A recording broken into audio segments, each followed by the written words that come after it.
Then came the wedding night. I stepped outside to grab my overnight bag from the car. A cloth pressed over my mouth, a sharp chemical smell filled my nose, and the world went dark. I woke up in the trunk of a moving car, my wrists tied. Two men were talking in low voices. Boss says she's not to be hurt. Just keep her here until morning. Won't the husband come looking? Not if he thinks she ran off to see another man. I didn't need a detective to know who had set this up. We stopped in the woods. They pulled me out, blindfolded.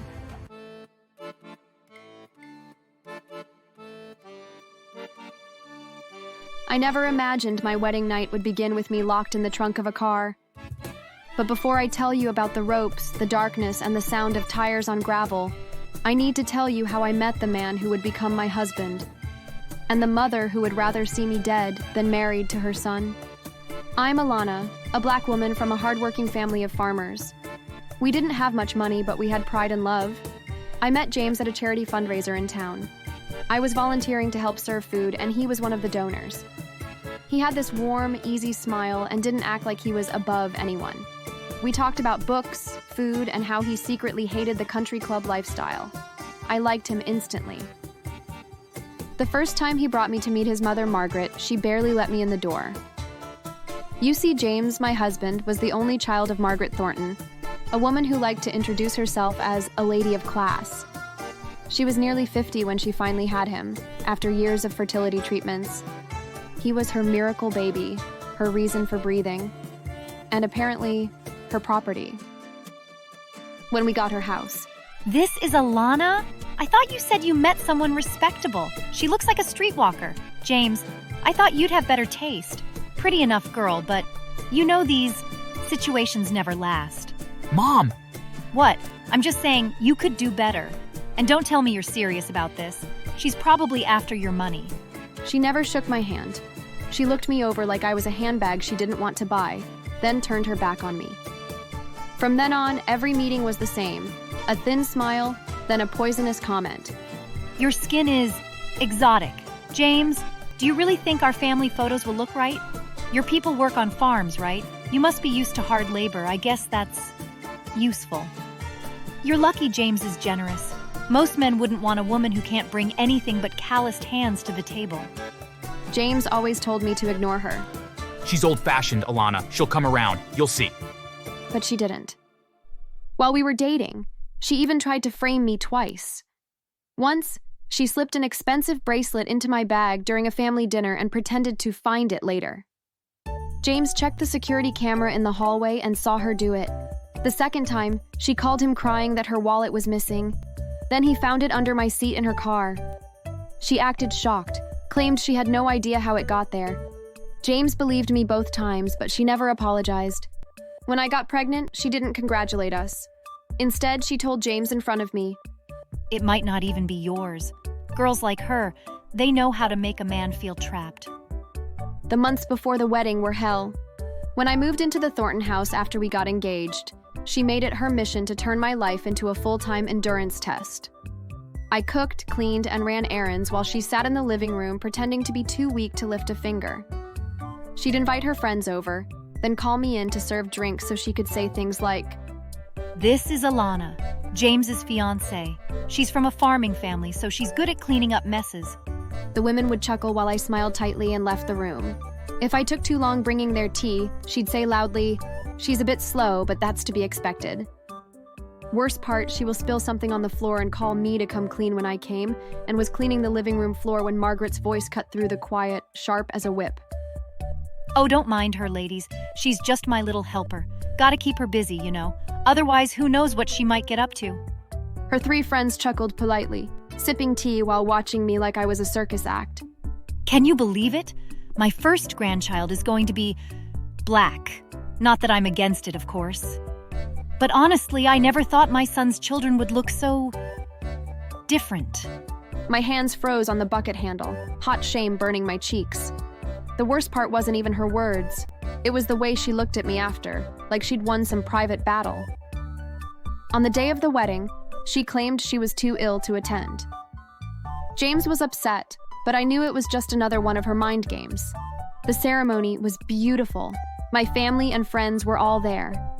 James looked at me like I was his whole world. For a moment, I thought maybe, just maybe, Margaret couldn't ruin this. Then came the wedding night. I stepped outside to grab my overnight bag from the car. A cloth pressed over my mouth, a sharp chemical smell filled my nose, and the world went dark. I woke up in the trunk of a moving car, my wrists tied. Two men were talking in low voices. Boss says she's not to be hurt. Just keep her here until morning. Won't the husband come looking? Not if he thinks she ran off to see another man. I didn't need a detective to know who had set this up. We stopped in the woods. They pulled me out, blindfolded. Then one of them froze. Alana, from Miller's Grove? I knew that voice. Then he removed his mask. Troy? He froze. His eyes narrowed, then softened with recognition. Years ago, behind our middle school gym, two older boys had Troy cornered, shoving him against the wall. Hey, leave him alone. I had grabbed a stick and swung it wildly, not caring if I got hit. They ran off, muttering insults. Troy had been shaking, but he smiled at me with the same look I was seeing now. It was Troy Parker, a boy I'd known in school. His family had been poor, and I used to give him half my lunch when he had nothing. Jesus, I didn't know it was you. The woman who hired us said you were trouble for her son. Margaret. Yeah. Look, go straight down this road. There's a gas station. I'll tell the other guy you got away. I walked until my legs ached, reached the gas station, and took a cab back. I didn't tell James. I had no proof, and I knew she'd twist the story. 2 weeks later, James went on a business trip. That's when Margaret decided to finish what she started. I came home from grocery shopping to find the front door unlocked. My instincts told me something was off. When I stepped inside, there she was, wearing black clothes, gloves, and a ski mask, holding a bottle of acid. What the hell are you doing here? Making sure my son sees you for what you really are, ugly on the outside to match what's inside. She lunged at me. I ran, heart pounding. She chased me up the stairs, but her foot caught the rug. She fell, the bottle flew from her hand, and the liquid splashed across her face and neck. Her scream was the most chilling sound I've ever heard. I called an ambulance. The burns were severe. She lost sight in one eye. Her once prized beauty was gone forever. When James came home and heard what happened, and what she had tried to do, Jane paid a visit to Margaret at the hospital. James, sweetie, No, don't you dare.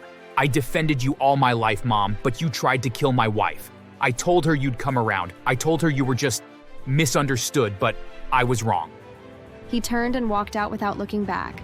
Her racism didn't end with her face. Even now, when we see her in town, she spits insults under her breath. But the once proud Margaret is unrecognizable. Kids call her Monster Lady and run away. Her only company is her two little dogs. And then came my brother's turn. My younger brother Malik drives for Uber. One day he picked her up. She didn't recognize him.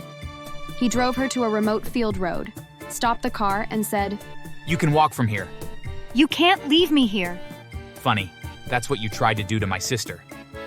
He drove away, leaving her to hobble the mile back to the main road. James and I are still together, still happy, and now raising our second child. Sometimes karma doesn't need the police. It just needs patience. So yeah, if your future mother-in-law says you look like a prostitute the first time you meet, maybe hire a food taster. And don't forget to subscribe and like the video. It's safer than getting kidnapped.